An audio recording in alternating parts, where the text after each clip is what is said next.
It's time for the cold start of the morning. It's 26 degrees. We got a light dusting of snow and freezing rain, which sucks, by the way.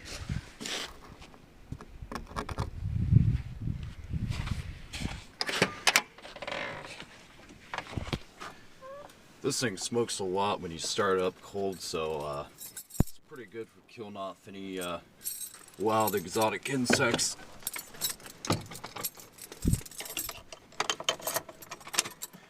And I got the glow plugs fixed in it finally. The relay went out on it.